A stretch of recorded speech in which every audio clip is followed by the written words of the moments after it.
3 hermanas, idénticas en todo, excepto en sus destinos. El 15 de marzo de 1994, María Elena, María Carmen y María José Vázquez abordaron un autobús con destino a Las Vegas. Tenían 23 años, los bolsillos llenos de sueños y una maleta compartida que contenía toda su esperanza. Nunca más se supo de ellas. Pero el 8 de octubre de 2024, exactamente 30 años después, apareció una carta. Una carta que cambiaría todo lo que creíamos saber sobre su desaparición. Una carta escrita con letra temblorosa, manchada de lágrimas, sí, sangre. Soy el narrador de Ecos del Silencio, y lo que están a punto de escuchar no es solo la historia de 3 mujeres que se desvanecieron en el desierto de Nevada. Es la historia de un secreto que alguien o algo quiso mantener enterrado para siempre. Si esta historia los inquieta tanto como a nosotros, suscríbanse al canal, porque si logramos descifrar el misterio completo de esta carta, lo publicaremos aquí mismo. Y créanme, lo que hemos encontrado hasta ahora es solo la punta del iceberg. San Miguel de Allende, Guanajuato, marzo de 1994. El aire matutino todavía conservaba el frío de la madrugada cuando las campanas de la parroquia de San Miguel Arcángel resonaron por 6ª vez. Era martes, y en la pequeña casa de adobe de la calle Recreo número 47, 3 jóvenes se preparaban para el viaje que cambiaría sus vidas, para siempre.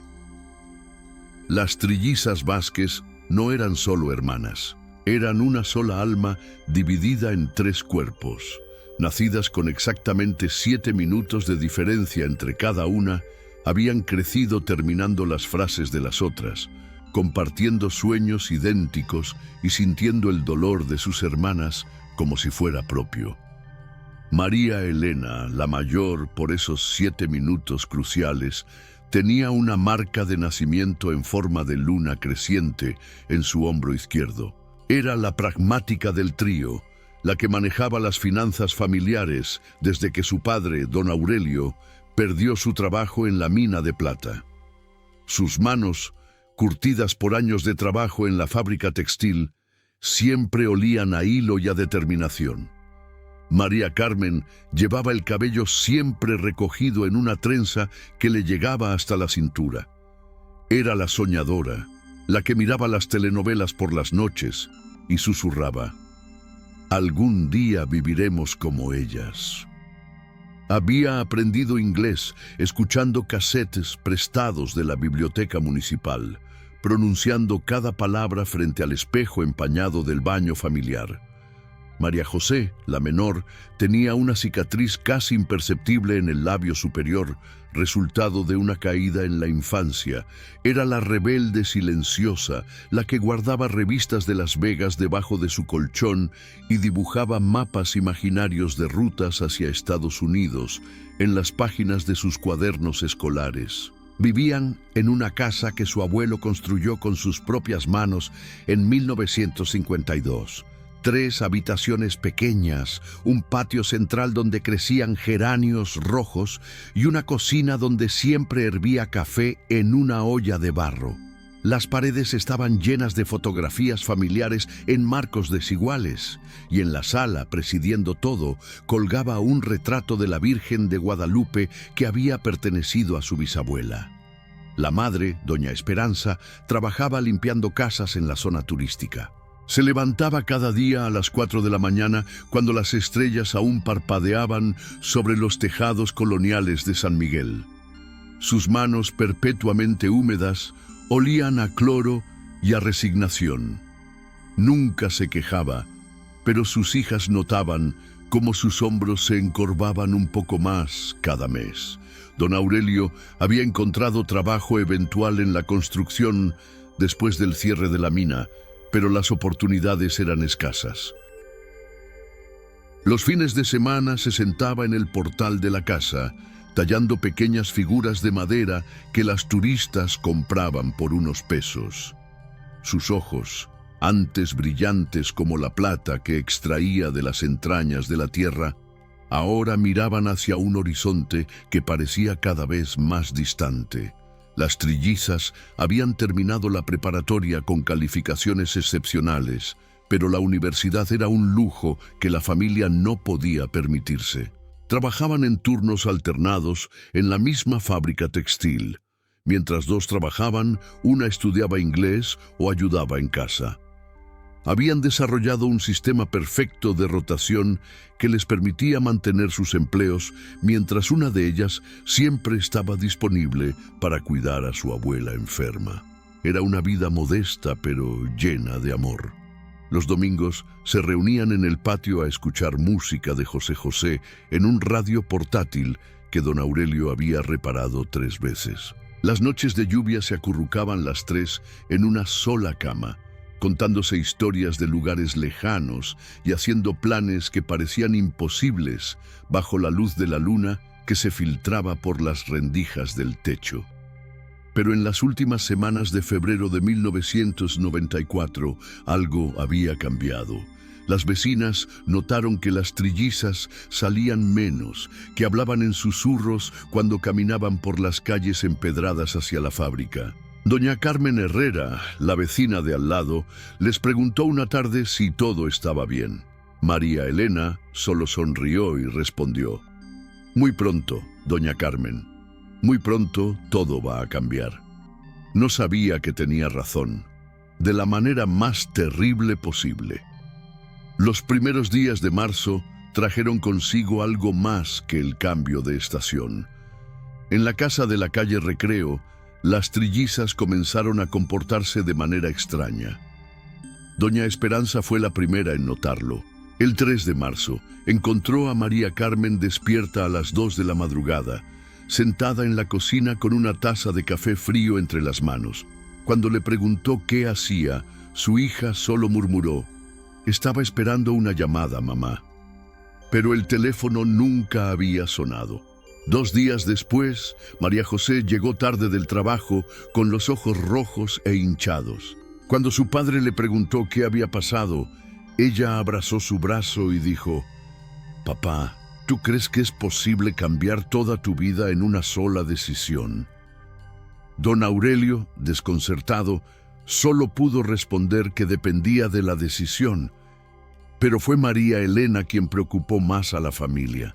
Ella, siempre tan organizada y práctica, comenzó a guardar objetos extraños: mapas de carreteras estadounidenses, recortes de periódicos sobre Las Vegas y una pequeña libreta donde anotaba números que nadie podía descifrar. Cuando doña Esperanza le preguntó sobre la libreta, María Elena se la guardó rápidamente en el sostén y susurró: «Son solo cálculos, mamá». El 8 de marzo, un hombre llegó preguntando por las trillizas. Era alto, de piel clara, con un acento que no era completamente mexicano, pero tampoco estadounidense. Llevaba un sombrero que le cubría parcialmente el rostro y vestía un traje gris que había conocido mejores días. Le dijo a doña Esperanza que trabajaba para una agencia de oportunidades laborales y que tenía una propuesta para sus hijas. «¿Qué tipo de oportunidades?», preguntó la madre, secándose las manos en el delantal. «Oportunidades que cambiarían su destino, señora. Oportunidades que las sacarían de aquí para siempre». Cuando las trillizas llegaron del trabajo esa tarde, el hombre ya se había ido. Pero había dejado algo: un sobre manila sin remitente, sellado con cera roja. Adentro había 3 boletos de autobús a Las Vegas, 3 direcciones escritas a mano y una nota que simplemente decía: «La oportunidad de sus vidas las espera. Salgan el 15 de marzo. No le digan a nadie más». Esa noche, por primera vez en sus vidas, las trillizas no durmieron en la misma habitación. María Elena se quedó en la sala, María Carmen en la cocina y María José en el patio.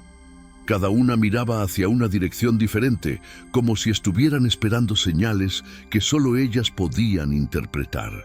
Los vecinos comenzaron a notar cambios sutiles. Doña Rita, que vendía flores en el mercado, vio a María Carmen comprando 3 medallones de la Virgen de Guadalupe. Uno para cada una, le dijo con una sonrisa que no llegó a sus ojos, para que nos proteja en el viaje. El padre Martínez, párroco de San Miguel Arcángel, recuerda que María José fue a confesarse el 12 de marzo. Fue extraño, contaría años después. No confesó pecados, confesó miedos. Me dijo que tenía miedo de no volver a ver a su familia. Le pregunté por qué, pero solo se levantó y se fue. El 13 de marzo, don Aurelio encontró a sus hijas quemando papeles en el patio trasero. Cuando les preguntó qué hacían, María Elena respondió: «Quemamos las cartas que nunca enviamos, papá. Las cartas de amor que nunca entregamos y las cartas de disculpa que nunca escribimos». «¿Por qué ahora?», preguntó desconcertado. «Porque donde vamos», susurró María Carmen, «no queremos llevar el peso del pasado». Esa misma noche, las 3 hermanas se sentaron con sus padres en la sala. Con voces temblorosas pero decididas, les contaron sobre los boletos de autobús. Les dijeron que una agencia de empleos les había ofrecido trabajos en hoteles de Las Vegas, que ganarían en dólares y podrían mandar dinero suficiente para que la familia viviera cómodamente. «¿Y por qué no pueden decirme el nombre de esta agencia?», preguntó don Aurelio, su instinto paternal alerta. «Porque es confidencial, papá. Es una oportunidad muy exclusiva». Doña Esperanza, con lágrimas en los ojos, suplicó que no se fueran. «Mis niñas», les decía, «ustedes son mi corazón dividido en 3. ¿Cómo voy a vivir sin mi corazón?». Pero las trillizas ya habían tomado su decisión. Esa noche, cada una escribió una carta para sus padres, cartas que planeaban enviar una vez que estuvieran establecidas en Las Vegas, cartas que nunca se enviarían. El 14 de marzo, su último día en San Miguel de Allende, las trillizas visitaron todos los lugares importantes de su infancia: la iglesia donde fueron bautizadas, la escuela donde aprendieron a leer, el parque donde jugaron durante tantas tardes. Era como si estuvieran despidiéndose no solo de los lugares, sino de las versiones de sí mismas que habían sido en esos lugares. Esa noche, por última vez, durmieron las 3 en la misma cama. Doña Esperanza las encontró a la mañana siguiente, abrazadas como cuando eran niñas, con los medallones de la Virgen de Guadalupe brillando suavemente sobre sus pechos. En pocas horas subirían a ese autobús hacia su destino. Un destino que las estaba esperando en el desierto de Nevada, hambriento y paciente como una serpiente entre las rocas. 15 de marzo de 1994, 5:47 AM. El gallo del vecino aún no había cantado cuando doña Esperanza se levantó esa madrugada. Un presentimiento helado le recorrió la columna vertebral, como si el aire mismo le susurrara que algo terrible estaba por suceder. Se dirigió a la habitación de sus hijas y las encontró ya despiertas, vestidas con sus mejores ropas: faldas largas de mezclilla, blusas blancas almidonadas y los medallones de la Virgen de Guadalupe brillando como pequeños escudos sobre sus pechos. «¿Ya se van, mis niñas?», preguntó con la voz quebrada. María Elena, siempre la líder, se acercó y la abrazó. «Mamá, esto es lo mejor para todos. En 6 meses estaremos mandando tanto dinero que papá podrá dejar la construcción y tú no tendrás que limpiar más casas ajenas». 6:15 AM. Don Aurelio preparó café negro en silencio. Sus manos temblaban ligeramente mientras servía 4 tazas de barro. Habían decidido no despertar a la abuela, cuyo corazón débil no podría soportar otra despedida. Las trillizas bebieron su café de pie, como soldados antes de una batalla, mirando ocasionalmente hacia la puerta como si esperaran que alguien viniera a detenerlas. «Papá», dijo María José, la más joven. ¿Recuerdas cuando éramos pequeñas y nos contabas que las estrellas eran agujeros en el cielo por donde Dios nos vigilaba? Sí, mija. Búscanos en las estrellas si no regresamos pronto. Don Aurelio sintió que el mundo se tambalea bajo sus pies, pero solo pudo asentir. 6:45 AM. La única maleta que llevaban era de piel café, heredada del abuelo paterno. Contenía 3 mudas de ropa, 3 cepillos de dientes, una fotografía familiar tomada en la última Navidad y un rosario que había pertenecido a su bisabuela. También guardaban, envuelto en papel de China, el dinero que habían ahorrado durante 2 años. 847 pesos mexicanos, equivalentes a unos $270. María Carmen había insistido en llevar una pequeña radio portátil.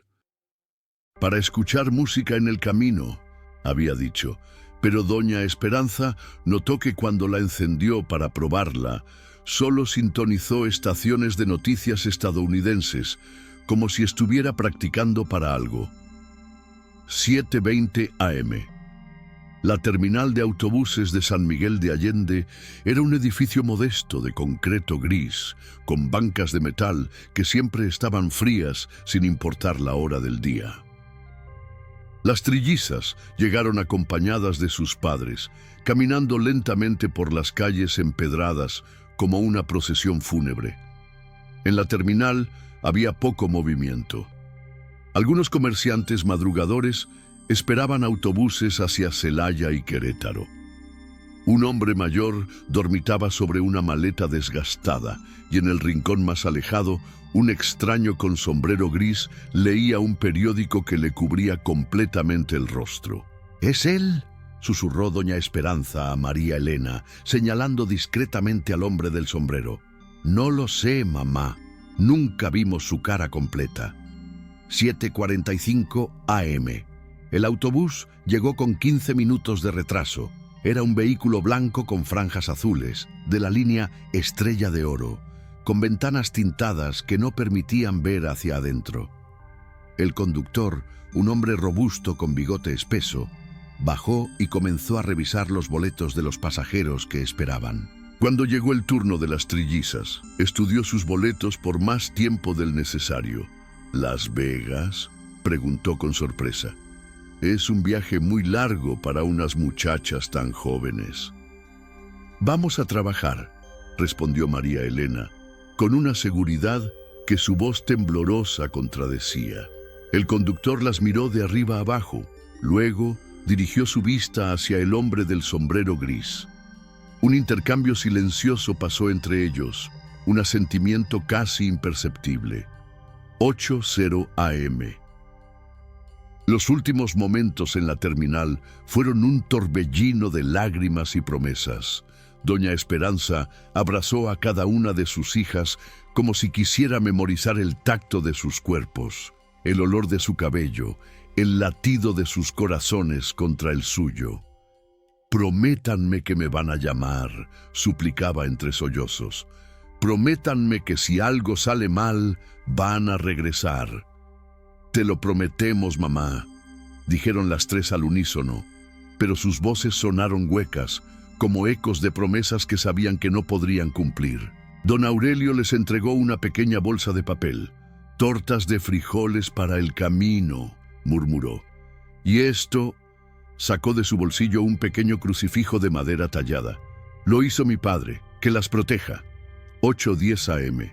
Las trillizas subieron al autobús, ocupando los asientos 14, 15 y 16.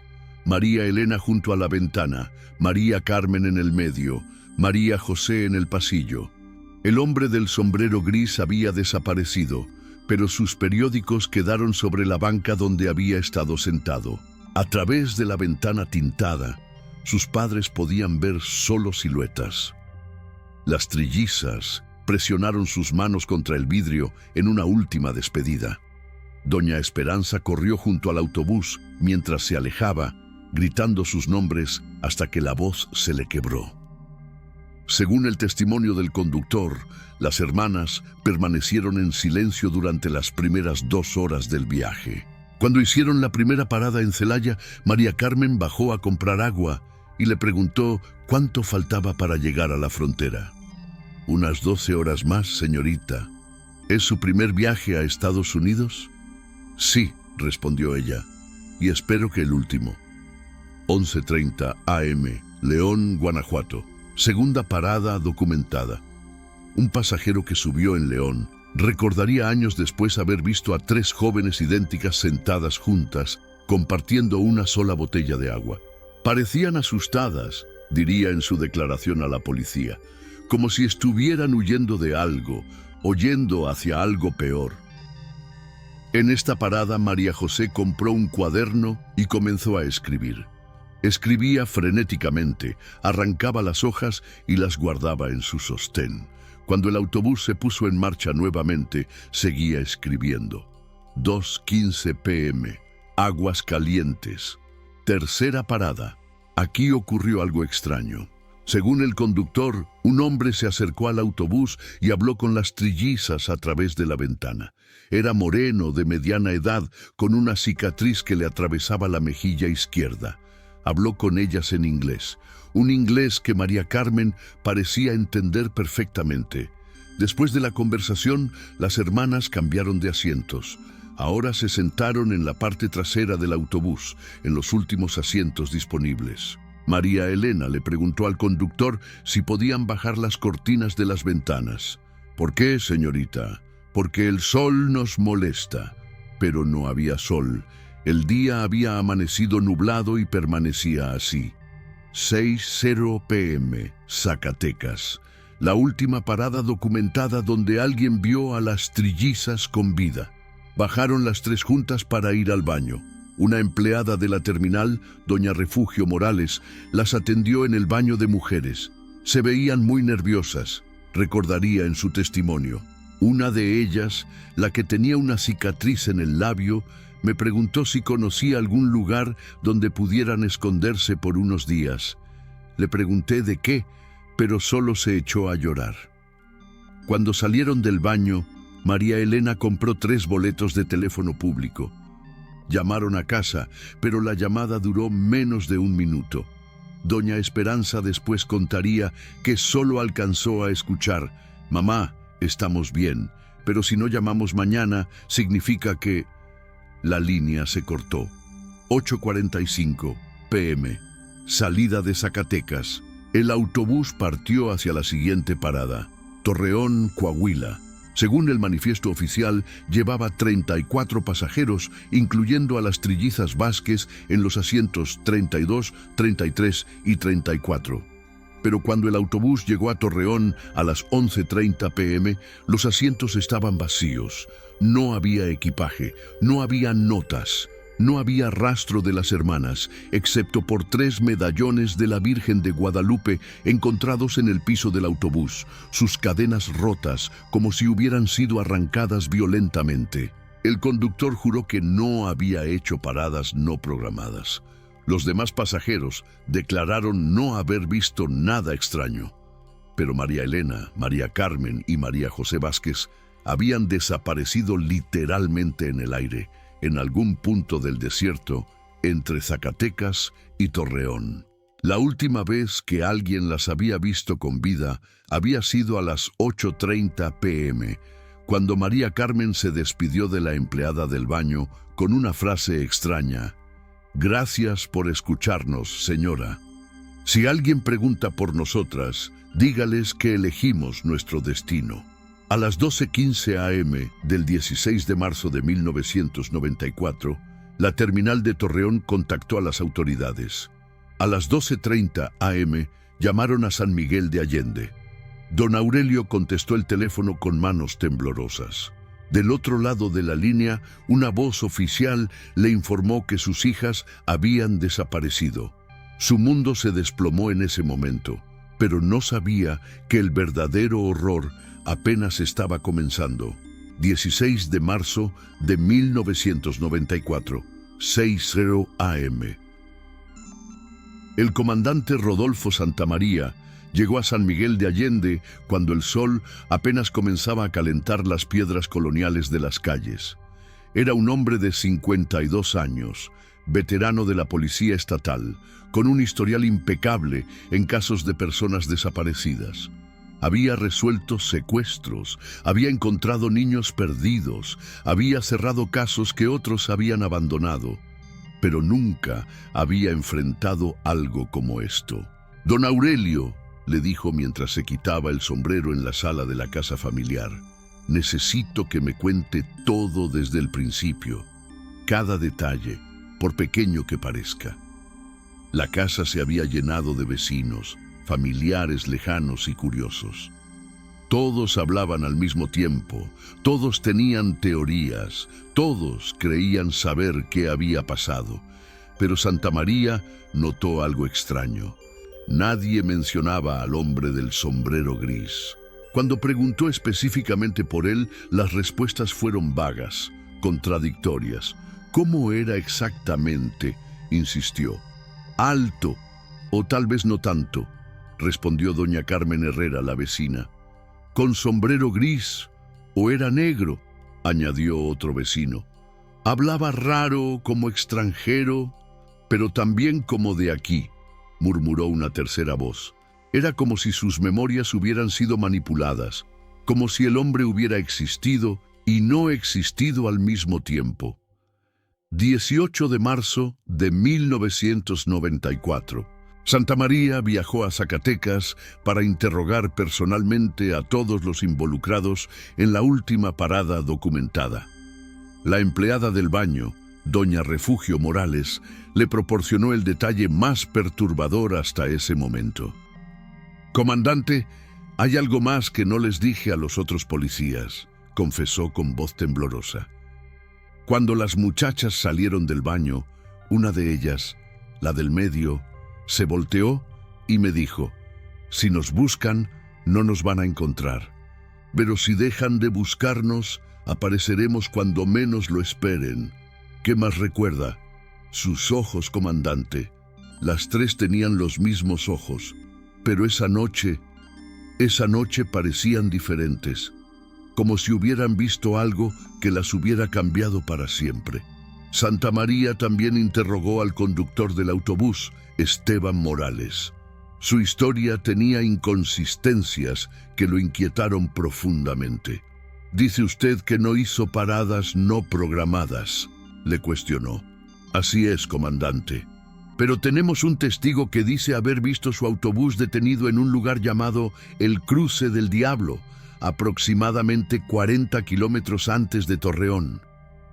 El rostro del conductor se puso pálido. «Yo no recuerdo eso». ¿No recuerda? ¿O no quiere recordar? Esteban Morales nunca cambió su versión, pero 3 semanas después del interrogatorio, renunció a su trabajo y se mudó a Tijuana. Nunca más se supo de él. 25 de marzo de 1994. La primera teoría oficial fue secuestro. Las trillizas eran jóvenes, atractivas, viajaban solas con dinero en efectivo. Era la explicación más lógica. Pero cuando Santa María intentó rastrear llamadas pidiendo rescate, no encontró nada. Ni una sola comunicación, ni una demanda, ni una amenaza. La segunda teoría fue trata de personas. Las Vegas, el destino final del viaje, era conocido por sus redes de explotación. Pero cuando contactó a las autoridades estadounidenses, descubrió algo perturbador. No había registro de que las trillizas hubieran intentado cruzar la frontera. Sus nombres no aparecían en ninguna base de datos migratoria. La tercera teoría fue la más dolorosa para la familia: fuga voluntaria. Algunos investigadores sugirieron que las hermanas habían planeado desaparecer, que los trabajos en Las Vegas eran una excusa, que habían decidido comenzar una nueva vida lejos de la pobreza de San Miguel de Allende. «Mis hijas jamás nos harían eso», insistía doña Esperanza entre lágrimas. «Somos una familia muy unida. Ellas no se irían sin decir adiós». Pero Santa María había visto muchos casos similares. familias muy unidas donde los hijos desaparecían en busca de mejores oportunidades. Sin embargo, algo no cuadraba. Las trillizas habían dejado todos sus ahorros, sus documentos personales, incluso las fotografías familiares que tanto valoraban. 15 de abril de 1994. Un mes después de la desaparición, llegó el primer avistamiento. Una mujer en Guadalajara juró haber visto a las trillizas trabajando en un bar de la zona roja. Santa María viajó personalmente a investigar, pero encontró a 3 hermanas que solo se parecían superficialmente a las Vázquez. Este sería el primero de cientos de avistamientos falsos. Durante los siguientes años, las trillizas fueron vistas en Ciudad Juárez, en Los Ángeles, en Miami, en Nueva York. Cada reporte generaba nuevas esperanzas en la familia y cada investigación terminaba en desilusión. Junio de 1994. Don Aurelio hipotecó la casa para contratar a un detective privado, el excomandante Miguel Ángel Herrera, especialista en casos internacionales. Herrera tenía contactos en Estados Unidos y prometió encontrar a las hermanas en 6 meses. «Las muchachas están vivas», les aseguró a los padres. «Mi instinto me dice que están en Las Vegas, probablemente trabajando en la industria del entretenimiento. Es muy común que las mujeres jóvenes mexicanas terminen allí».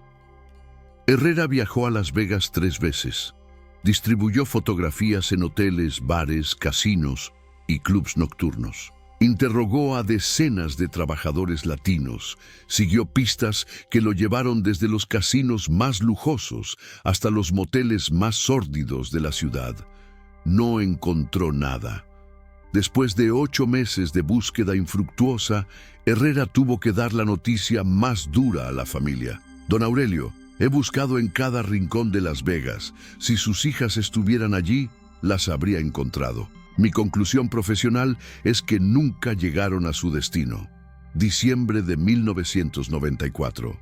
El caso oficialmente se clasificó como desaparición sin resolver. El comandante Santa María fue transferido a otra jurisdicción alegando diferencias metodológicas con sus superiores. Años después confesaría a un periodista: «Ese caso me quitó el sueño durante años». Había algo sobrenatural en toda la situación, algo que escapaba a la lógica policial tradicional. Pero la búsqueda familiar no se detuvo. Don Aurelio dejó su trabajo en la construcción y se dedicó completamente a buscar a sus hijas. Vendió las pocas pertenencias de valor que tenían, se endeudó con familiares y vecinos, viajó por todo México siguiendo cada pista, cada rumor, cada avistamiento. Doña Esperanza se convirtió en una mujer fantasma. Dejó de cocinar, dejó de limpiar casas, dejó de hablar con los vecinos. Se sentaba horas enteras en la habitación de sus hijas, oliendo su ropa, mirando sus fotografías, esperando que en cualquier momento las escucharía llegar. 1995-2000. Los años oscuros. La historia de las trillizas desaparecidas se extendió por todo el Bajío mexicano. Se convirtió en leyenda urbana, en cuento de terror, en advertencia para padres con hijas jóvenes. Algunos decían que las habían visto caminando por las carreteras del desierto en las noches de luna nueva, vestidas con sus faldas de mezclilla y sus blusas blancas, haciendo señas a los conductores para que se detuvieran. Quienes se detenían reportaban que las hermanas subían al vehículo en silencio, daban una dirección en Las Vegas y desaparecían antes de llegar a su destino.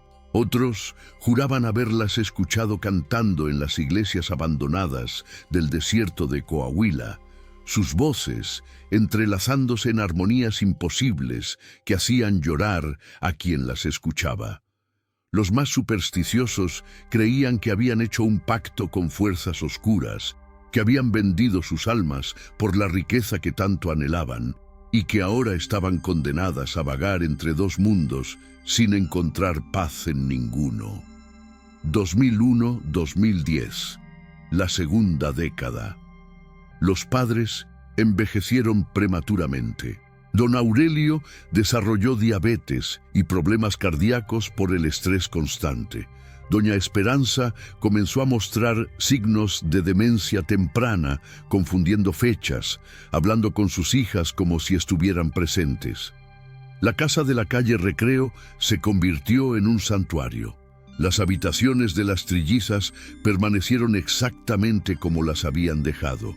Las camas tendidas, la ropa colgada, los espejos empañados esperando rostros que nunca regresarían. Los vecinos comenzaron a evitar la casa. Decían que por las noches se escuchaban voces femeninas hablando en inglés, que las luces se encendían y apagaban solas, que a veces se veían siluetas en las ventanas. Pero don Aurelio y doña Esperanza se negaron a mudarse. «Si mis hijas regresan», repetía el hombre con lágrimas en los ojos, «tienen que saber dónde encontrarnos». 2011-2020. La esperanza se desvanece. Los avistamientos se volvieron menos frecuentes. Los reporteros dejaron de llamar en los aniversarios de la desaparición. El caso se archivó en los sótanos de la Procuraduría, cubierto de polvo y olvido. Don Aurelio murió el 12 de marzo de 2018, exactamente 3 días antes del 24º aniversario de la desaparición. Sus últimas palabras fueron: «Díganles a mis niñas que las esperé hasta el final». Doña Esperanza, ahora con Alzheimer avanzado, fue internada en un asilo en 2019. En sus momentos de lucidez, aún preguntaba por sus hijas, aún las esperaba para cenar. La casa quedó abandonada, pero los vecinos juraban que las luces seguían encendiéndose por las noches. Y entonces, el 8 de octubre de 2024, exactamente 30 años y 7 meses después de la desaparición, una carta llegó por correo a la casa vacía de la calle Recreo número 47. Una carta que cambiaría todo lo que creíamos saber sobre el destino de María Elena, María Carmen y María José Vázquez. 8 de octubre de 2024, 2:30 p.m. Doña Carmen Herrera, ahora de 78 años, caminaba lentamente por la calle Recreo cuando notó algo extraño. La casa abandonada de los Vázquez, que había permanecido vacía durante 6 años, tenía la puerta entreabierta. Un sobre manila sobresalía por debajo, como si alguien lo hubiera deslizado desde adentro. «Qué raro», murmuró para sí misma. Durante décadas había sido la vecina más vigilante de la cuadra, la que notaba cada detalle fuera de lugar. Pero esta vez había algo diferente. El aire alrededor de la casa parecía cargado, como antes de una tormenta eléctrica. Con curiosidad y un poco de miedo, se acercó y recogió el sobre. Estaba dirigido a «Para quien busque la verdad sobre las trillizas Vázquez». La letra era femenina, elegante pero temblorosa, como escrita bajo gran tensión emocional. El sobre no tenía remitente, no tenía sellos postales, no tenía marcas de ninguna oficina de correos. Era como si hubiera aparecido de la nada. Doña Carmen llevó la carta inmediatamente a las autoridades. El detective Luis Moreno, especialista en casos fríos, fue asignado para investigar. Cuando abrió el sobre en presencia de testigos, encontró 5 páginas escritas a mano en papel amarillento, manchadas con lo que parecían ser lágrimas secas y gotas de sangre. La carta estaba fechada el 15 de marzo de 2024, exactamente 30 años después de la desaparición. Comenzaba así: «Mi nombre es María Carmen Vázquez. Si alguien lee esta carta, significa que finalmente encontré el valor para contar la verdad. Una verdad que he guardado durante 30 años, una verdad que me ha carcomido el alma día tras día, noche tras noche». El detective Moreno sintió que se le erizaba la piel. Continuó leyendo. «No desaparecimos en ese autobús entre Zacatecas y Torreón. Fuimos transportadas». El hombre del sombrero gris no era un reclutador de empleos. Era algo más, algo que no puedo explicar con palabras humanas. Cuando el autobús se detuvo en el Cruce del Diablo, lugar que el conductor negó haber visitado, nosotras bajamos voluntariamente. Teníamos que hacerlo. Nuestras mentes ya no nos pertenecían completamente. Habíamos sido elegidas. Los trabajos en Las Vegas eran reales, pero no eran trabajos como los entendemos.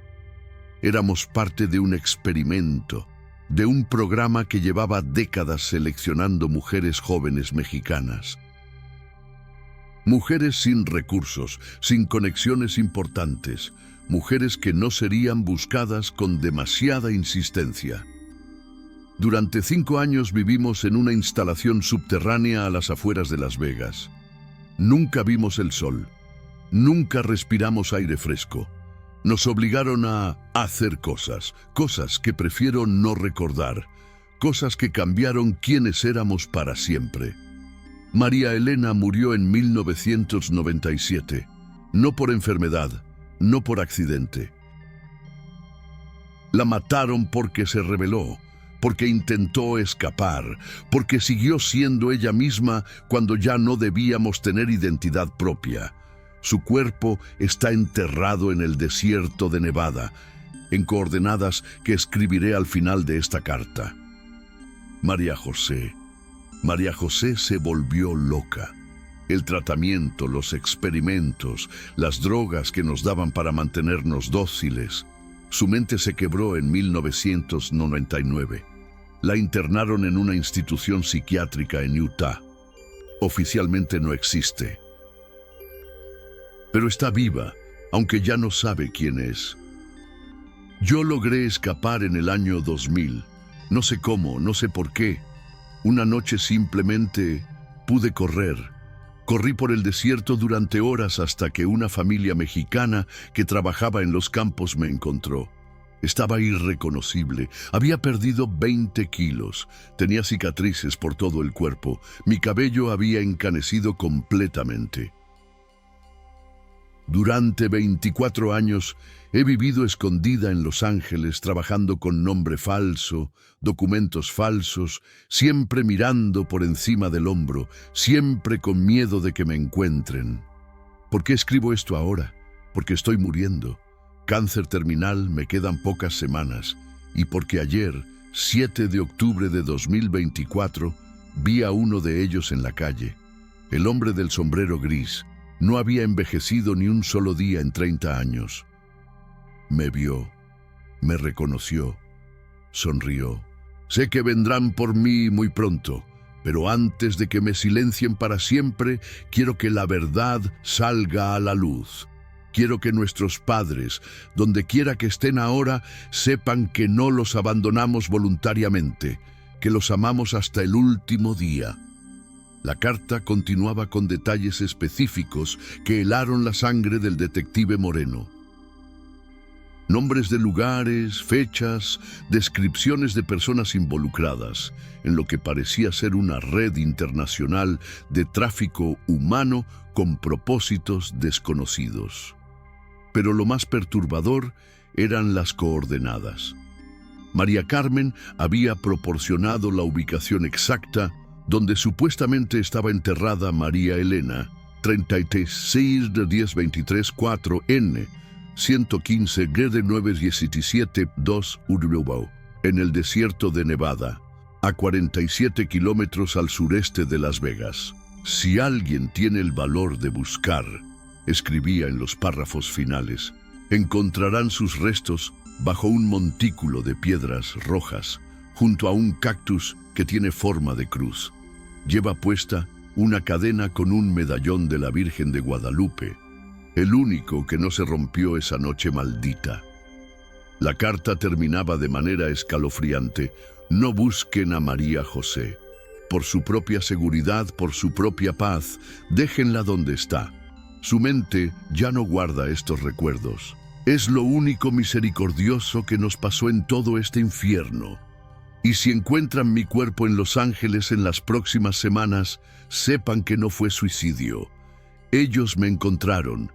Ellos siempre encuentran a quienes hablan. Perdónenme, mamá y papá. Perdónenme por no haber sido lo suficientemente valiente para contar esto antes. Los amé cada día de estos 30 años. María Carmen Vázquez, 15 de marzo de 2024, mi último día de libertad. El detective Moreno inmediatamente contactó a las autoridades estadounidenses. 3 días después, el 11 de octubre de 2024, se encontró el cuerpo sin vida de una mujer latina de aproximadamente 53 años en un apartamento de East Los Ángeles. Los vecinos la conocían como Carmen Mendoza. Había muerto por causas aparentemente naturales. No tenía familia conocida, no tenía amigos cercanos, no tenía historial médico que confirmara el cáncer terminal, pero tenía una cicatriz casi imperceptible en el labio superior, la marca distintiva de María Carmen Vázquez.